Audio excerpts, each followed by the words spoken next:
তাহলে আজকে আমরা ওয়ান শটে cell cycle and cell division এই চ্যাপ্টারটা একটু গো থ্রু করতে চলেছি। তাহলে আজকে আমরা প্রথমে একটু স্ক্রিনটাকে একটু দেখাই।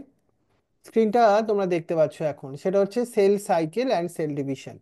আমরা একটা ওয়ান শটে এই ক্লাসের টোটাল কমপ্লিট আজকে আমরা করব, যেটা ক্লাস 11-এর জন্য মোস্ট ইম্পর্ট্যান্ট। দেখো, প্রথমে আজকে আমরা যেটা ডিসকাস করি, সেলস আমরা কিন্তু একদম বেসিক আইডিয়া থেকেই ডিসকাস করবো, যাতে তুমি খুব কম জানলেও আজকে পুরো জেনে যাবে, এরকম একটা ব্যাপার। তাহলে এই যে সেল ডিভিশন কেন হয় আলটিমেটলি, তার মোস্ট ইম্পর্টেন্ট রিজনটা হচ্ছে গ্রোথের জন্য হয়, আর একটা হচ্ছে রিপ্রোডাকশনের জন্য। রাইট, এভরি অর্গানিজম দেখো তার গ্রোথ আর রিপ্রোডাকশন তাদের তো দরকার আছে। তাই জন্যই division and enlargement of cell is very necessary. তাহলে কিছু সেলের ক্ষেত্রে যে ডিভিশন হয়, that means the new cell production হয় এতে। That is also be called the cell reproduction, কারণ এখানে নিউ ডটার সেল যে প্রোডাকশন হচ্ছে না। তাহলে mechanism of division and multiplication of cell, তুমি সেটাকে ডিফাইন করতে পারো, that is the cell reproduction also. তাহলে এবার যদি আমরা ডিসকাশনের মধ্যে আসি, সেল সাইকেল, সেল তো ডিভিশন হবে হয়ে, দেখো এখানে আমরা দেখতে পাচ্ছি একটা ওয়ান সেল থেকে এখানে টু সেলস তৈরি হয়েছে। বাট এটা কি সাডেন কোনো ইভেন্টস? না, এটার জন্য একটা সাইক্লিক ইভেন্টস আছে, যার থ্রু দিয়ে একটা প্রিপারেশন হয়। আফটার দ্যাট সেলটা ডিভাইড হয়ে টু সেলসে প্রোডাকশন করে দেয় সে। তাহলে এই যে total all events which is happening during the cell division, that is called the cell cycle. এই সেল সাইকেলের মধ্যে তাহলে what type of events are takes place? এখানে ডিএনএ রেপ্লিকেশন হয়, রাইট। এখানে একটা সেলের গ্রোথ হয়, সেলটা ডিভাইড হয়ে টু ডটার সেল তৈরি করে। তাহলে এই যে ডিএনএ সিনথেসিস হওয়া বা ডিএনএ রেপ্লিকেশন হওয়া, that is the most important events in the time of cell cycle. কিন্তু ডিএনএ এই যে সিনথেসিস, যেটাকে তোমাকে ডিএনএ রেপ্লিকেশনও বলে, সেটা কিন্তু সবসময় হয় না। ইন্টারফেজের এস ফেজ বলে একটা পার্ট আছে, only that time the DNA synthesis takes place. এই সেল সাইকেল, এটা কিন্তু ডিফার করে ডিফারেন্ট অর্গানিজমের ওপর। কিন্তু অ্যাপ্রক্স যদি আমরা একটা ইউক্যারিওটিক সেলের সেল সাইকেলের কথা বলি, সেটা অ্যাপ্রক্স 24 আওয়ার্সের ওপর মোটামুটি একটা অ্যাপ্রক্স ভ্যালু বলছি। সেটা চেঞ্জ হয় অর্গানিজম টু অর্গানিজম, ভ্যারিও করে। তাহলে এই যে সেল সাইকেলের যদি আমরা টু ফেজের কথা বলবো, নাম্বার ওয়ান ইন্টারফেজ আর নাম্বার টু এম ফেজ। ইন্টারফেজের মধ্যে G1 সিনথেটিক ফেজ, বা তুমি এস ফেজও বলতে পারো এটাকে, আর একটা হচ্ছে G2 ফেজ। এই তিনটেকে নিয়ে ইন্টারফেজ আছে। তাহলে ইন্টারফেজ মানে প্রিপারেশন ফেজ। আফটার দ্যাট যখন প্রিপারেশন হয়ে যায়, সেলটা মাইটোটিক ফেজে চলে আসে, মানে সেলটা এখন ডিভাইড হওয়ার টাইম এসছে। এবার এই যে এম ফেজটা আছে না, এটাও দুটো পার্টে হয়। প্রথমে হচ্ছে ক্যারিওকাইনেসিস, মানে নিউক্লিয়াসের প্রথমে ডিভিশন হয়ে যায়, মানে একটা ওয়ান নিউক্লিয়াস থেকে টু নিউক্লিয়াস তৈরি হয়ে যায়। আফটার দ্যাট সাইটোকাইনেসিস হয়, মানে সাইটোপ্লাজমের এখানে ডিভিশন হয়ে যায়। তাহলে প্রথমে কোনটা হবে? Karyokinesis, after that cytokinesis. এটা কিন্তু ক্লিয়ার মাথায় রাখতে হবে। চলো আমি একটু ডিটেলসে বোঝাই এগুলো সম্পর্কে। তাহলে ইন্টারফেজের মধ্যে তিনটে, তাহলে কি কি ফেজ এলো? G1, এস আর G2। তাহলে টু সাকসেসিভ যে এম ফেজ, তার মধ্যেই তো ইন্টারফেজটা আছে। আর interphase is the phase where the cell growth and DNA synthesis আর টেক্স প্লেস। একটা সেলের এই যে সেল সাইকেলের ম্যাক্সিমাম টাইমটাই কিন্তু ইন্টারফেজের মধ্যেই আসে, জানো তো। এম ফেজে কিন্তু অনলি 5% টাইমই থাকে। মানে প্রিপারেশন করতেই তো ম্যাক্সিমাম সময় লাগে। তুমি কদিন ধরে অ্যানুয়াল এক্সাম দেবে? সারা বছর তুমি প্রিপারেশন করেছো হয়তো এর জন্য। তাহলে ইন্টারফেজের মধ্যে তিনটে ফেজ আছে, G1, এস আর G2। এবার তোমাকে যদি এই কোশ্চেনটা তো আমাদের ক্লাস 11-এর জন্য মোস্ট ইম্পর্টেন্ট। কি question? Write the short note on cell cycle. তখন তুমি আগের ওই চারটা করে ইন্টারফেজের মধ্যে G1 এর মেন কি ইম্পর্টেন্স, এস এর কি সিগনিফিকেন্স, অ্যান্ড G2 কি সিগনিফিকেন্স, এটা একটু মেনশন করে দাও। তাহলে G1 ফেজটা কোথায় আছে? Between the mitotic phase and DNA replication আর এস ফেজের মধ্যে যে phase, that is the G1 phase.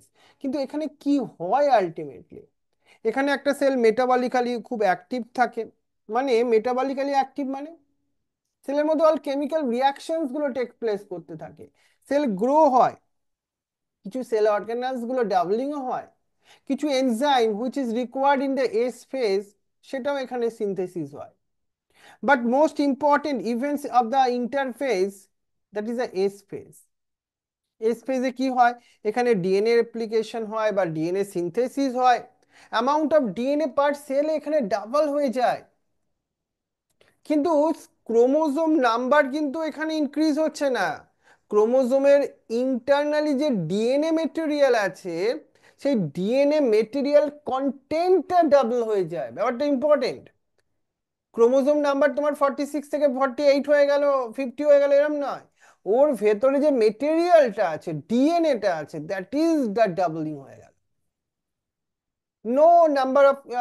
No increase in the chromosomal number, that is the most important. আর অ্যানিমাল সেলে এস ফেজে না আর একটা ইভেন্টস ঘটে, সেটা হচ্ছে অ্যানিমাল সেলে এখানে সেন্ট্রিওল যেটা সেটা ডুপ্লিকেট করতে থাকে। সেন্ট্রিওল তোমরা জানো ভেরি ইম্পর্টেন্ট রোল প্লে করবে সেল ডিভিশন টাইম, ওই স্পিন্ডেল ফাইবার ফরমেশন করবে। তাহলে আমাদের ইন্টারফেজের মধ্যে G1S হয়ে গেল, বা G2 ফেজে আসি। G2 ফেজে কি হয়, এখানে প্রোটিন সিনথেসিস হয়, সেল গ্রোথ হয়, মানে সেল অর্গানেলস গুলো এখানে ডাবলিং হতে থাকে। তাহলে এই হচ্ছে টোটাল ইন্টারফেজের ইভেন্টসটা হলো G1S আর G2-র মধ্যে দিয়ে। তাহলে সেল সাইকেলে এর পরের ফেজটা কি আছে, এম ফেজ। এম ফেজে আমাদের হিউম্যানের ক্ষেত্রে কত টাইম লাগে জানো, 1 আওয়ারের মতো ম্যাক্সিমাম সময়টা ইন্টারফেজেই চলে যায়।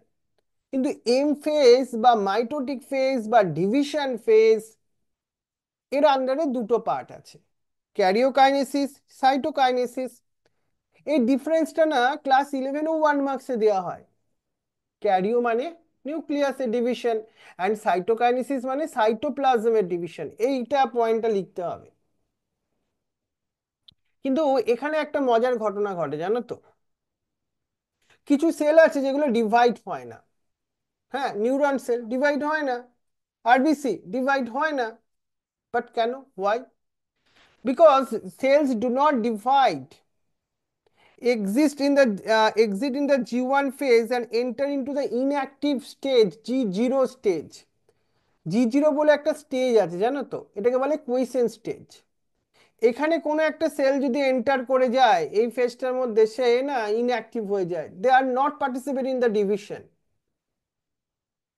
এই যে নিউরন সেল বা আরবিসি গুলো, এরা এখানে গিয়ে অ্যারেস্ট হয়ে গেছে G1 এর মধ্যে, এখান থেকে আর বেরোতে পারেনি, সেই জন্য আর ফার্দার নেক্সট স্টেজে পার্টিসিপেট করতে পারে না। তাহলে এই হচ্ছে এম ফেজের ব্যাপারটা। তাহলে এরপর আমি তোমাকে সেল ডিভিশনের মাইটোসিসের কথা একটু বলি, চলো মাইটোসিস ফেজটাকে নিয়ে এবার একটু ডিসকাস করব ডিটেলসে। দাঁড়াও, তাহলে আমি মাইটোসিসের ক্ষেত্রে একটু চলে আসি।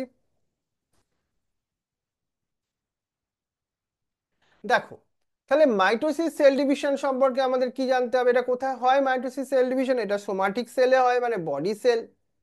মাইটোসিসকে ইকুয়েশনাল ডিভিশন বলে, কেন বলে, কারণ ক্রোমোজোম নাম্বার যদি মাদার সেলের মধ্যে 2n হয়, ডটার সেলের মধ্যেও 2n number of chromosome containing তোমার সেলই তৈরি হবে। So chromosome number are same, so it is called the equational division, মাইটোসিসকে বলে। যে সেলগুলোর ক্রোমোজোম নাম্বার ডিপ্লয়েড মানে 2n থাকে না, তাদের মধ্যে তুমি জেনারেলি মাইটোসিস দেখবে। আর এই সেল মাইটোসিস প্রসেসটায় মেজর যে reorganisation of all cell component, সেলের যে কম্পোনেন্ট গুলো আছে, সেল অর্গানেলস গুলো আছে, এগুলো না খুব সুন্দরভাবে ডিস্ট্রিবিউটেড হয়ে যায় ইনটু দ্য টু সেলস। এইখানে তার মানে কি হচ্ছে, একটা সিঙ্গেল সেল থেকে 2 ডটার সেল প্রডিউস হচ্ছে, ক্রোমোজোম নাম্বার সেম থাকছে। কিন্তু এই পুরো মাইটোসিস প্রসেসটা 4টে আরো সাব ফেজে কমপ্লিট হয়। সেগুলো কি কি, prophase, metaphase, anaphase and telophase. এবার এই ফেজগুলোতে কি হয় সেই ব্যাপারটা তোমাকে একটু জানতে হবে। আমি তোমাকে একটা একটা করে বলি। এই যে প্রোফেজটা হচ্ছে সব থেকে একটা লার্জেস্ট ফেজ, মানে বেশি সময় যায় আর কি এর মধ্যে। এখানে মোস্ট ইম্পর্টেন্ট যেটা তোমায় বলতে হবে, এই দেখো সেলের ইনসাইডে তুমি দেখতে পাচ্ছ দিস ইজ দ্য নিউক্লিয়াস, ওর মধ্যে ক্রোমাটিন মেটেরিয়াল ছিল। সেই ক্রোমাটিন মেটেরিয়াল গুলো এখানে আরো কনডেন্স হয়েছে, মানে আগে ওরা এরকম স্ট্রাকচার ছিল ভাবো, এরকম স্ট্রাকচার থেকে ওরা এরকম ক্রোমোজোমের মতো এরকম স্ট্রাকচার তৈরি হচ্ছে, ক্রোমোজোমের মতো এরকম স্ট্রাকচার। আর এখানে টু ক্রোমাটিডস, এইগুলোকে দেখো আমরা ক্রোমাটিডস বলি, এই যে যদি দেখবে, দেখো এইগুলোকে আমরা ক্রোমাটিডস বলছি। এই ক্রোমাটিডস গুলো কিন্তু এই পার্টিকুলার সাইটটায় এখনো অ্যাটাচমেন্ট থাকে, এটাকে বলে সেন্ট্রোমিয়ার। আর কি হয় এখানে, ওই যে সেন্ট্রিওল গুলো ডুপ্লিকেট হয়েছিল, ওখান থেকে অ্যাস্টার রে এখান থেকে তোমার এক্সিট আউট হতে থাকে। সেই এক্সিট আউট হয়ে অ্যাস্টার রে থেকে স্পিন্ডেল ফাইবার ফরমেশন স্টার্ট হয়ে যায় এই সময়তে। আর একটা ঘটনাও ঘটে, এই যে নিউক্লিয়ার এনভেলাপ সেটা ডিসঅ্যাপিয়ার হয়ে যায়, নিউক্লিয়াসকে ঘিরে যে মেমব্রেনটা যেটা। তাহলে এইগুলো হলো প্রোফেজ। তারপর তাহলে এন্ড অফ দ্য প্রোফেজেই এই নিউক্লিয়ার এনভেলাপ, নিউক্লিওলাস, হ্যাঁ এগুলো সবই আলটিমেটলি তোমার ডিসঅ্যাপিয়ার হয়ে যায়, ডিসইন্টিগ্রেট করে যায়। দেখতে পাচ্ছ তুমি এই পিকচারটার মধ্যে, মানে প্রোফেজের লেট ফেজে বলতে পারো। আমাদের আসল উদ্দেশ্যটা কি, এখন টু নিউক্লিয়াস তৈরি করতে হবে আমাদেরকে। মেটাফেজে কি হচ্ছে, মেটাফেজে কমপ্লিটলি নিউক্লিয়ার মেমব্রেনটা ডিসঅ্যাপিয়ার করে গেছে। আর ক্রোমোজোম গুলো দেখো এখন একদম সেলের পুরো মিডিল রিজিয়ানটা এসে প্রেজেন্ট আছে দেখো। আর এই যে বলছিলাম না ক্রোমাটিন মেটেরিয়াল কনডেনসেশন হচ্ছে, সেটা পুরো কনডেনসেশন কমপ্লিট হয়ে গেছে। তুমি একটা মাইক্রোস্কোপে যদি ক্রোমোজোমকে দেখতে চাও এই মেটাফেজে খুব ভালো দেখতে পাবে। আর এখানে তুমি ক্রোমোজোম গুলোর মধ্যে টু সিস্টার ক্রোমাটিডস দেখতে পাচ্ছ। আর ক্রোমোজোম গুলো lies in the equatorial region, এটাকে একটা মেটাফেজিক প্লেট বলে। আর এখানে দেখো এই মিডিল রিজিয়ানে ক্রোমোজোম গুলো থাকবে কি করে সেলের মধ্যে, ওই যে অ্যাস্টার রে থ্রু দিয়ে যে স্পিন্ডেল ফাইবার ফরমেশন হয়েছে না, সেই স্পিন্ডেল ফাইবারের থ্রু দিয়েই ওরা প্রেজেন্ট আছে। তাহলে ক্রোমোজোম গুলো এখন কোথায় চলে এসছে, সেলের মিডিল রিজিয়ানে, that is call the equatorial plate, metaphasic plate, এত কিছু নাম বলা যেতে পারে। অ্যানাফেজে কি হচ্ছে দেখো, অ্যানাফেজে ওই সেন্ট্রোমিয়ার পজিশনে টু ক্রোমাটিডস তো অ্যাটাচমেন্ট ছিল না, ওই সেন্ট্রোমিয়ার থেকে ওই ক্রোমাটিডস গুলো সেপারেট হয়ে গেল। 50% ক্রোমাটিড দেখো এই পোলে চলে যাচ্ছে, আর 50% ক্রোমাটিড অপোজিট পোলে মাইগ্রেট করছে। পোল মানে অপোজিট সাইডে বলতে পারো। তখন এদেরকে আমরা কি বলছি বলো তো, ডটার ক্রোমোজোম বলছি, এখন আর ক্রোমোটিডস বলছি না। কিন্তু কোশ্চেনটা হচ্ছে স্পিন্ডেল ফাইবার গুলো কন্ট্রাকশনের থ্রু দিয়েই কিন্তু এই মুভমেন্ট অফ ক্রোমাটিডস হয়, এটাকে বলে অ্যানাফেজিক মুভমেন্ট। মানে এই সেলের দুটো এন্ডে চলে যাচ্ছে না ক্রোমাটিডস গুলো, অপোজিট পোল, ইকুইটোরিয়াল ছিল তার থেকে অপোজিট পোলে গিয়ে রিচ করছে, দ্যাট ইজ দ্য অ্যানাফেজিক মুভমেন্ট। এরপর টেলোফেজে আসছে, প্রোফেজের লাস্ট ফেজ। এখানে নিউক্লিয়ার এনভেলাপটা আবার ডেভেলপ হচ্ছে অ্যারাউন্ড আ ক্রোমাটি, এখন ক্রোমাটিডস বলবো না, এখন ক্রোমোজোম বলবো, ক্রোমাটিড বলে ওরা রাগ করবে, এখন এখন ওরা ক্রোমোজোম বলে ডাকছি ওদেরকে। এখন after that when the telophase are completed, so two daughter nuclear form in the time, so nucleus, Golgi complex and ear endoplasmic reticulum যেটা ডিসঅ্যাপিয়ার হয়েছিল তারা কিন্তু আবার রিঅ্যাপিয়ার হচ্ছে। মানে এখন আমরা একটা সেলের মধ্যে টু নিউক্লিয়াস পেয়ে গেলাম, আমাদের ক্যারিওকাইনেসিস কমপ্লিট হয়ে গেল। তাহলে এবার আসবো সাইটোকাইনেসিস। সাইটোকাইনেসিস মানে কি, সাইটোপ্লাজমের ডিভিশন আগেই শিখিয়েছি। অ্যানিম্যাল সেলে সাইটোকাইনেসিসটা হয় কেমন ভাবে জানো তো, সেলের ইন্টারনালি একটা ফারো তৈরি হয়, ক্লিভেজ বা ফারো, দেখো এটা একটা সেল থাকে, আস্তে আস্তে এরকম ক্লিভেজ ফারো তৈরি হয়, আফটার দ্যাট টু সেলস এখানে সেপারেটেড হয়ে যায়। তাহলে অ্যানিম্যাল সেলে সেল ফারো মেথডসে। প্ল্যান্ট সেলে কিন্তু ব্যাপারটা একটু অন্য। কেন অন্য, কারণ প্ল্যান্ট সেলে একটা সেল ওয়াল আছে that is very rigid. So এখানে একটা কি হয় তোমার মিডিল রিজিয়নে একটা সেল প্লেট বলে একটা স্ট্রাকচার তৈরি হয়, এই সেল প্লেটটাই ultimately middle lamella of the cell wall বলতে পারো। সেইটাই আস্তে আস্তে কি হয়ে যায় টু সেলকে সেপারেট বানিয়ে দেয়। প্ল্যান্ট সেলে সেল প্লেট মেথডসে সাইটোকাইনেসিস হয়, অ্যানিমাল সেলে সেল ফারো মেথডসে হয়। বোঝা গেল তো? এই ব্যাপারটা একটু মনে রাখতে হবে। নেক্সট দেখো, এখানে karyokinesis is not followed by cytokinesis. যদি এরকম হয় তাহলে কি হবে? তখন আমরা মাল্টি নিউক্লিয়েটেড কন্ডিশন তৈরি হয়, যেমন এন্ডোস্পার্ম, লিকুইড এন্ডোস্পার্ম মধ্যে কোকোনাট, সেটা 3N থাকে তার মধ্যে, এই রিজনটার জন্য। এগুলো কিছু কিছু এক্সেপশন মনে রাখতে হয়। তাহলে এই মাইটোসিস হয়ে লাভটা কি, সিগনিফিকেন্সটা কি, এটা তোমাদের লেভেলের কোশ্চেন হতে পারে। এখানে ডিপ্লয়েড যে ডটার সেল, তার মধ্যে আইডেন্টিক্যাল জিনোম থাকে, no variation, help to retain the same chromosome number in all somatic cell. আমাদের অল বডি সেলে ক্রোমোজোম নাম্বার সেম আছে ডিউ টু এই মাইটোসিসের জন্য। মাইটোসিসের জন্য গ্রোথ হয়। একটা নিউক্লিয়াস আর সাইটোপ্লাজমিক যে রেশিও, একটা সেলের মধ্যে কতটা নিউক্লিয়াস কতটা সাইটোপ্লাজম থাকবে সেটা মেনটেন হয় এই প্রসেসের থ্রু দিয়ে। সেল রিপেয়ারে হেল্প করে। একটা প্ল্যান্টের যে মেরিস্টেমেটিক পার্টে গ্রোথ হয় না প্ল্যান্টের, সেটা ডিউ টু মাইটোসিসের জন্য। এতগুলো মাইটোসিসের সিগনিফিকেন্স বলতে পারো। মাইটোসিসের জন্য তোমরা সবাই কিন্তু তোমাদের বুকসে যে ছবিটা দেওয়া আছে বা তোমাদের যে নোটসে দেওয়া হয়েছে ছবিটা, সেই পিকচার কিন্তু ড্র করতে হবে তোমাকে। প্রোফেজ, মেটাফেজ, অ্যানাফেজ, টেলোফেজ এর পিকচারগুলো, এগুলো কিন্তু মনে রাখতে পারছো তো? এটা কিন্তু ড্র করতে হবে পিকচারগুলো, নাহলে কিন্তু সাপোর্টিং ড্র না করলে হবে না। তাহলে মাইটোসিস তো কমপ্লিট হয়ে গেল। এবার আমরা আসবো আমাদের নেক্সট যে ফেজ, সেটা হচ্ছে মিওসিস প্রসেসের কথা। মিওসিস প্রসেস, যার থ্রু দিয়ে আমরা দেখব গ্যামেট সেলস গুলো প্রোডাকশন হয়। গ্যামেট সেল মানে সেক্স সেলের প্রোডাকশন হয় এখানে, রাইট? সেটা এবার আমরা দেখব। এটা আমাদের যে সেক্সুয়াল অর্গ্যান, টেস্টিস বা ফিমেল বডিতে যে গোনাডস আছে সেখানে হয়। তাহলে চলো এবার আমরা একটু মিওসিস প্রসেসটাকে নিয়ে ডিসকাস করি। মিওসিস প্রসেসটা আমরা দেখতে পাচ্ছি এখানে কি হয়, দেখো মিওসিস প্রসেসটা। এখানে মিওসিস প্রসেসটায় ক্রোমোজোম নাম্বার কিন্তু হাফ হয়ে যায় ডটার সেলের মধ্যে। ব্যাপারটা কেমন?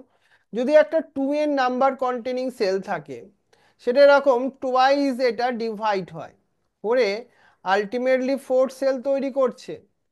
কিন্তু ক্রোমোজোম নাম্বার দেখো 2N থেকে N হয়ে যাচ্ছে, দেখতে পাচ্ছ?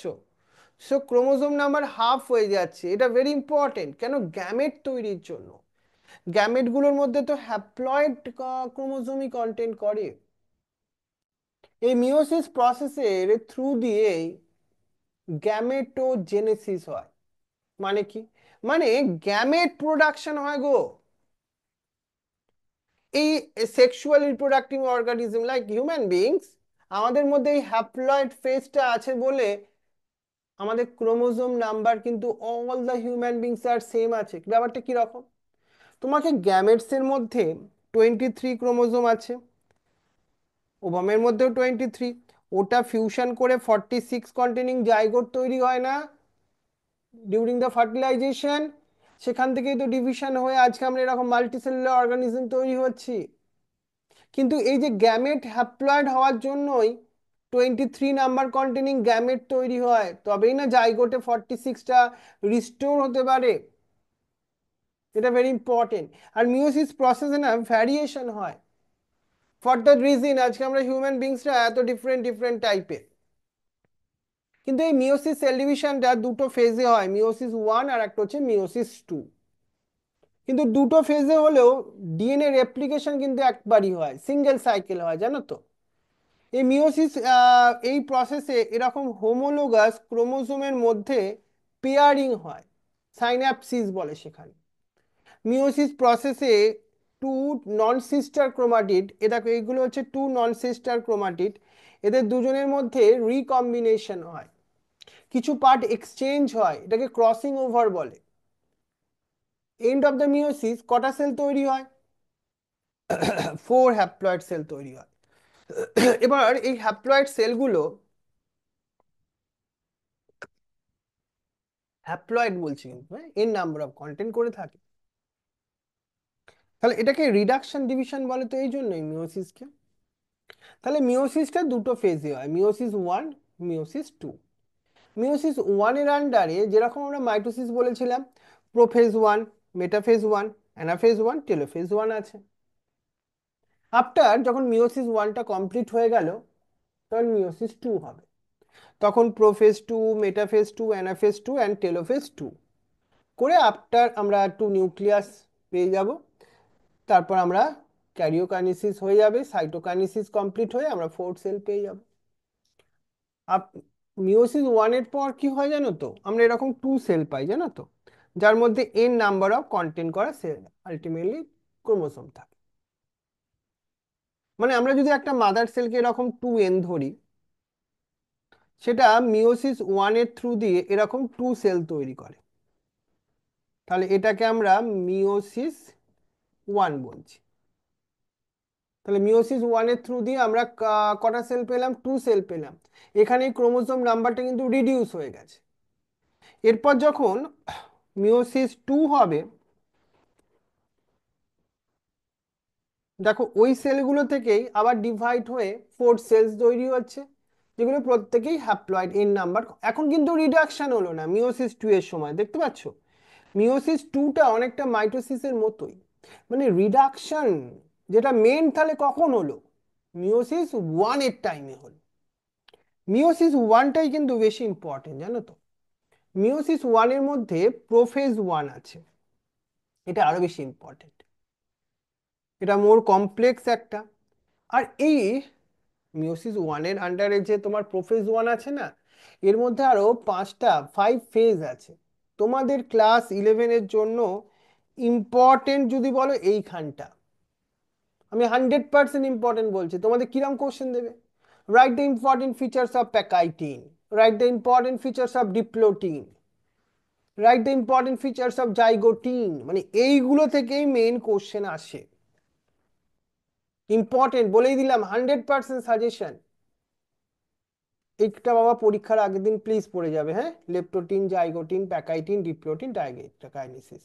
দেখবে আমি তোমাদের যে নোট প্রোভাইড করেছি সেখানে তো আছেই, ওখানে একদম ব্ল্যাক অ্যান্ড হোয়াইট নোটসে পয়েন্ট করেছে, ওই জন্য মেনশন করে দিয়েছি। এখনো বোঝাবো, চলো এইভাবেই লিখতে হবে। তাহলে লেপটোটিন, জাইগোটিন, প্যাকাইটিন, ডিপ্লোটিন, ডাইগোটিন, জাইগোটিন কি হয় দেখে নাও একটুখানি। লেপটোটিনে কি হয়, প্রোফেজ ওয়ানের মধ্যেই তো ক্রোমাটিন মেটেরিয়ালস গুলো আরো তোমার কনডেন্স হতে থাকে, নিউক্লিয়াসটা আরো এনলার্জ হয়। জাইগোটিন স্টেজটা কিন্তু ভেরি ইম্পর্টেন্ট। এখানে টু হোমোলোগাস ক্রোমোজোমের মধ্যে না এরকম পেয়ারিং হয়, এটাকে বলে সাইন্যাপসিস। হোমোলোগাস ক্রোমোজোম মানে দুটো ক্রোমোজোমকে একই রকমের দেখতে, তাই হোমোলোগাস ক্রোমোজোম বলছি। কিন্তু এই দুটো ক্রোমোজোম কিভাবে পাশাপাশি থাকবে? এর জন্য সাইনোপটেনিমাল কমপ্লেক্স বলে একটা সাবস্টেন্স ফর্মেশন হয় বলতে পারো, যেটা এই কমপ্লেক্স স্ট্রাকচারটাকে তৈরি করতে হেল্প করবে, এই pairing of two homologous chromosome. তাহলে এখানে কটা ক্রোমোজোমের মধ্যে পেয়ারিং হলো? টু, তাই এটাকে বাইভ্যালেন্ট বলছি। এরপর প্যাকাইটিন আসছি। প্যাকাইটিনে চারটে ক্রোমাটিডস তুমি এইভাবে পাশাপাশি দেখতে পাবে, এরকম চারটে ক্রোমাটিড দেখতে পাবে জানো তো, তাই এটাকে টেট্রাড ফরমেশনও বলে। এই সময় প্যাকাইটিন স্টেজেই রিকম্বিনেশন হয়, মানে এই ক্রোমাটিডের কিছু পার্ট এই ক্রোমাটিডে চলে আসে, এই ক্রোমাটিডের কিছু পার্ট এখানে চলে আসে। এটাকে আমি কি বলছি? Crossing over. ক্রসিং ওভারের ফলে কি হয়? এখানে আমরা জেনেটিক রিকম্বিনেশন দেখি। তাহলে প্যাকাইটিনটা বাবু ভালো করে মনে রাখবে, বেশি কোশ্চেন আসে তোমার স্কুলে। ক্রসিং ওভার মানে দেখো এখানে কি দেখতে পাচ্ছি, এখানে দুটো হোমোলোগাস ক্রোমোজোমের মধ্যে দেখো এখানে ব্লু পার্টটার মধ্যে একটু গ্রিন পার্ট হয়েছে, দেখো এখানটা লক্ষ্য করো, রিকম্বিনেশন হচ্ছে ডিউ টু ক্রসিং ওভারের জন্যই। এই ক্রসিং ওভারটায় হওয়ার জন্য রিকম্বিনেজ বলে একটা এনজাইম আছে, সে তারা কিন্তু ভেরি ইম্পর্টেন্ট রোল প্লে করে, এটা একটু মনে রাখতে হবে। তাহলে ডিপ্লোটিন কি হবে এরপরে? তারপর ওই যে বিটুইন দ্য হোমোলোগাস ক্রোমোজোমের মধ্যে যে সাইনোপটেনিমাল কমপ্লেক্স তৈরি হয়েছিল, সেটা এখন ডিসোলিউশন হয়ে যাবে, মানে আস্তে আস্তে নষ্ট হয়ে যাবে। ওই হোমোলোগাস ক্রোমোজোম আস্তে আস্তে সেপারেট হয়ে যাবে। এখানে শুধুমাত্র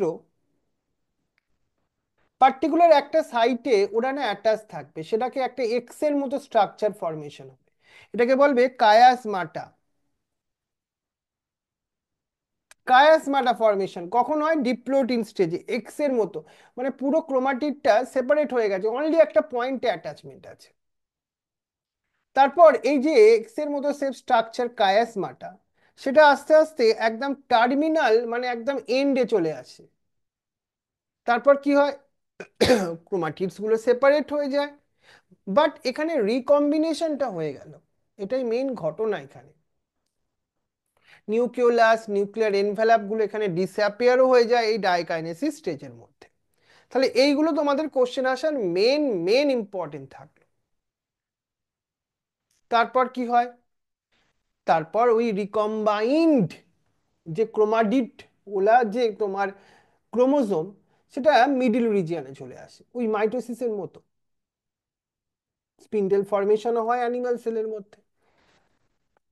তারপর অ্যানাফেজে, অ্যানাফেজে দেখো এখানে ক্রোমাটিড থেকে ওরা সেপারেশনটা হচ্ছে না,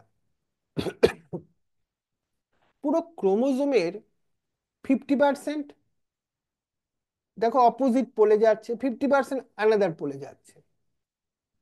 এই অ্যানাফেজিক যে তোমার মুভমেন্ট, দেখো এই পিকচারটার মধ্যে তুমি দেখতে পাবে। কিন্তু মাইটোসিস থেকে ডিফারেন্সটা কোথায় হচ্ছে? মাইটোসিসে কি ছিল? ক্রোমাটিডস গুলোর মধ্যে যে সেন্ট্রোমিয়ার, ওখান থেকে ওরা সেপারেট হয়ে গেছিল। এখানে কিন্তু সেটা হলো না, এখানে পুরো ক্রোমোজোমের 50% একটা পোলস, অপোজিট পোলে 50%। এরপর আসবে টেলোফেজ। টেলোফেজ ওয়ানে দেখো ওই যে তোমার মুভমেন্ট হয়েছিল না ক্রোমোজোম গুলো, তাকে ঘিরে সারাউন্ড করে একটা নিউক্লিয়াস তৈরি হবে, নিউক্লিয়ার মেমব্রেন, নিউক্লিওলাস রিঅ্যাপিয়ার হবে, two haploid daughter nuclei formation হবে, আফটার দ্যাট সাইটোকাইনেসিস হবে, হয়ে টু সেলস আমরা পেয়ে যাব। এরপর শুরু হবে তোমার মিওসিস টু। এর আন্ডারেও prophase two, metaphase two, anaphase two এবং টেলোফেজ টু আছে। এটা পুরোপুরি তোমার কিন্তু মাইটোসিস, পুরো মাইটোসিসের মতো।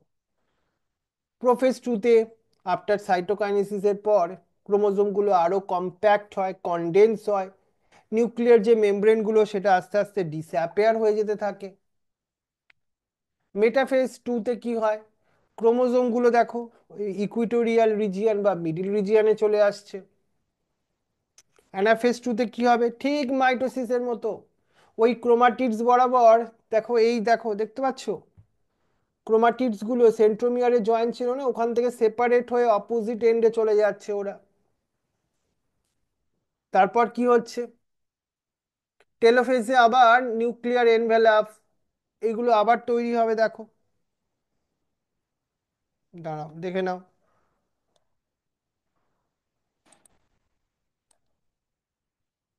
তাহলে অ্যানাফেজ টু এর পর টেলোফেজ টুতে দেখো আবার এইগুলোকে ঘিরে এরকম নিউক্লিয়ার মেমব্রেন তৈরি হয়ে গেছে। এরপর সাইটোকাইনেসিস হয়ে আলটিমেটলি তুমি 4 হ্যাপ্লয়েড ডটার সেল পেয়ে গেলে, তার মানে তোমার মিওসিস এখানে কমপ্লিট হয়ে গেল। কিন্তু মিওসিসের সিগনিফিকেন্সটা কি? এখানে পার্টিকুলার একটা অর্গানিজমের যে ক্রোমোজোম নাম্বার, এটা কনজার্ভ থাকে এভরি স্পিসিসের, কারণ 23 কন্টেনিং স্পার্ম আর 23 কন্টেনিং ওভামের মধ্যে ফিউশন করেই 46 ক্রোমোজোম কন্টেনিং জাইগোট তৈরি হয়। মিওসিস প্রসেসে তুমি জেনেটিক ভ্যারিয়েশন দেখবে, যেটা একটা অর্গানিজম, এক পার্টিকুলার পপুলেশন অফ অর্গানিজমের মধ্যে ভ্যারাইটিস জন্য রেসপন্সিবল। আর এই এই মিওসিসের জন্যই তো ভ্যারিয়েশন হয়, সেটা তোমার ইভলিউশন প্রসেসকে সাপোর্ট করে, খুব মানে হেল্প করে, যার জন্য আমরা সার্ভাইভ করতে পারি আমাদের এই চেঞ্জেবল এনভায়রনমেন্টে, যেটা মোস্ট ইম্পর্টেন্ট। সিগনিফিকেন্স অফ মিওসিসও তোমাদের কোশ্চেন হতে পারে। তাহলে এই ছিল তোমাদের কমপ্লিট এই চ্যাপ্টারটা ওয়ান শটে আমি তোমাদের জন্য ডিসকাস করলাম। তাহলে এইভাবে তোমাদের পড়তে হবে টোটাল মাইটোস। তাহলে আমরা কি ডিসকাস করলাম আজকে? তাহলে সেল সাইকেল অ্যান্ড সেল ডিভিশনে আমরা প্রথম ডিসকাস করলাম what is the cells division, তারপরে সেল সাইকেল সম্পর্কে, ইন্টারফেস বা এমফেস, তারপর মাইটোসিস সম্পর্কে, তারপর মিওসিস সম্পর্কে। কিন্তু আমি কোশ্চেন আসার মেন জায়গা কোথায় বলেছি, মিওসিসের আন্ডারে প্রোফেজ ওয়ানের আন্ডারে যে সাবফেজগুলো আছে, leptotene, zygotene, pachytene, diplotene, diakinesis, ওর ফিচার্সগুলো কিন্তু তুমি করে যাবে 100%, আমি কিন্তু বারবার বলছি, রাইট? আর এই কনসেপ্টটা ক্লিয়ার রাখো, কোনো ডিফারেন্স মাইটোসিস মিওসিসের ডিফারেন্স ক্লাস 11এও দেয় আবার অনেক সময়, সিগনিফিকেন্স গুলো কোশ্চেন দেওয়া যেতে পারে, রাইট? তাহলে আই থিঙ্ক তোমরা ক্লিয়ার বুঝতে পেরে গেছো একদম। একদম এই নোটটাকে তোমাদের খাতায় নোট করে নিতে হবে, তবে তোমাদের পড়তে সুবিধা হবে, বুঝতে সুবিধা হবে, কোশ্চেন লিখতে সুবিধা হবে। এরপরে তোমাকে যে পয়েন্ট ওয়াইজ আমি নোট প্রোভাইড করেছি সেটা দেখতে হবে। তারপর কোনো কিছু ডাউট থাকলে তুমি আমাকে হোয়াটসঅ্যাপ করো, হ্যাঁ, রাইট? তাহলে আমি সেটাকে তোমাকে ডাউটটাকে আবার ক্লিয়ার করতে পারবো। হুম, চলো। তাহলে এই হচ্ছে আমাদের আজকের এই ক্লাস তোমাদের ওয়ান শটে। থ্যাংক ইউ ভেরি মাচ তোমাদের সবাইকে।